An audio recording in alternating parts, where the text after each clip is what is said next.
क्योंकि हम किसानों के घर में पैदा हुए, तो हमें कोई उसमें पढ़ना नहीं, उस विषय को हम जानते हैं कि अब जैसे 10 बीघा खेती है, 15 लोग घर में है।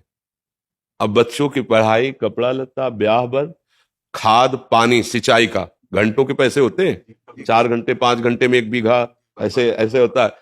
ठंडी के समय जब कोई रजाई नहीं छोड़ना चाहता, वो जो कपड़े हैं भी वो समेट के, क्योंकि पानी लगा है, पूरी रात पानी लगाता है पूरी। अब इतना महंगा समय है और उसका अनाज इतने गिरकर सस्ते दामों में जाता है, और पूरा देश उसी का उदर पोषण का हेतु होता है, वो उसी का किसान का। लेकिन उसकी हालत ये रहती है कि वो अच्छा कपड़ा नहीं पहन सकता, वो अपने बच्चों को अच्छी पढ़ाई नहीं पढ़ा सकता, क्योंकि इतनी लागत लगती है।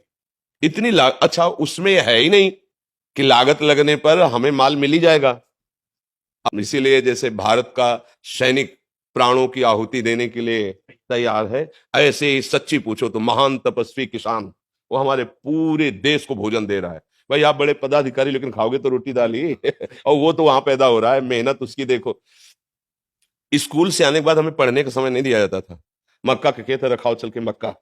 इतनी किसानी का, इतनी मेहनत का उसका जो का, और वो जब बाजार में अन्न जाता है तो उसकी कीमत बहुत कम होती है, और जब वो सामान लेता है तो उसकी कीमत बहुत बड़ी होती है तो वो हमने देखा है। अब लाही सरसों जिसे कहते हैं, खेत बढ़िया खूब चक हो गया, बाली एकदम पकी तैयार, सुबह उसे काटना है और शाम के हल्का पानी हो गया, सूर्य की किरणें निकली, सब कलियां फूट गई, सब सरसों बिखर गई। अब वो बैठे रो रहा, क्या करे, लाखों रुपया लगा करके भी वो गरीब का गरीब और कर्जदार हो गया। ऐसे जब उनको अध्यात्म का ज्ञान नहीं होता, तो फिर एक उपाय मिलता है कि क्या करूं, आत्महत्या कर लूं। ये हम मतलब पढ़ी लिखी बात नहीं कह रही है, हम समस्या कह रहे हैं। हम लोग जैसे किसान के घर में जन्मे थे ना, तो रात में बादल गरज रहे हैं, पकी फसल गेहूं की खड़ी है, चना की खड़ी है, सरसों की खड़ी है, पूरा परिवार ऐसे बैठा है, राम राम राम राम भगवान, बस 2 दिन का समय दे दो, किसी तरह काट करके हम घर। अब अगर वो 2 दिन में वर्षा हो गई तो पूरे साल की कमाई गई उसकी। अब उसको ना कोई सरकारी सहयोग मिलेगा और ना सामाजिक सहयोग मिलेगा। वो सदैव कि किसान आदमी जो है ना, कभी ब्याह बर हो तो नए कपड़े बल गए, वो भी साल में एक आध बार जो अन्न का ड्योढ़ा लगा है उससे, नहीं तो उसका जीवन बड़ा कष्ट में रहता है, बड़ा कष्ट है। किसान वास्तविक प्रणाम योग्य और सबके प्रणाम योग्य है, क्योंकि कुछ भी तुम 10 लाख कमाओ महीने, लेकिन खाओगे क्या? 10 लाख थोड़ी खाओगे, खाओगे तो अन्न ही ना। तो उसके अब ये कि थोड़ा सा आधुनिकता बढ़ गई है, पर वो अन्न में पावर नहीं रहा। जैसे अपने लोग थे ना, 1 बीघा में 8 मन गेहूं होता था, 8 मन, क्योंकि उर्वरक डालने की सामर्थ्य भी नहीं थी, और उर्वरक निषेध भी किया जाता था कि अन्न पौष्टिक रहेगा। गाय का गोबर, वो जो गांव में पशुओं का एक वो बनाया जाता है ना, गोबर डालने का, हाँ, उससे फिर भर भर के बैलगाड़ी में खेतों में बिखेरा जाता। 8 मन हमारी। अब जो है 60 मन, 40 मन, 45 मन, पर उस अन्न में ऐसे केमिकल उर्वरक तत्व मिल गए कि वो हमारे शरीर को हानि पहुंचाते हैं, स्वस्थता नहीं सुरक्षित रह पाती। किसान का अगर सरकार से अच्छा सहयोग हो तो भले कुछ हो, नहीं तो वो आज अच्छा, खेती में जैसे आप बार बार उर्वरक डाल रहे हैं तो उसकी क्षमता कम हो रही है, भूमि की क्षमता कम हो रही है, वो अन्न फिर उतना नहीं उपजा पाए। अब वो जो केवल किसान है, जिनके लड़के बच्चे नौकरी कर रहे हैं, उनको तो ठीक है, खान पीने को खेती से हो गया और अर्थ है, लेकिन जो केवल किसान है, सच्चे मानो एक तपस्वी से कम नहीं है, भारी तपस्या का उनका विषय होता है।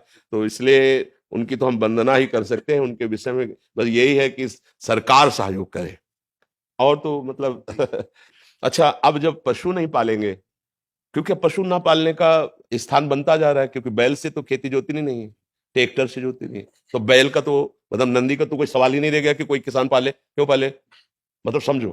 अब क्या, अब बछड़ा होता था ना, तो एक हर्ष सा होता था किसान के, ये गाय माता ने बछड़ा दिया, अभी आगे चल करके बैल होकर हमारे हल जोते, मतलब 8-10 गायें तो होती ही थी, उनका गोबर, उनका दूध, वो पौष्टिकता।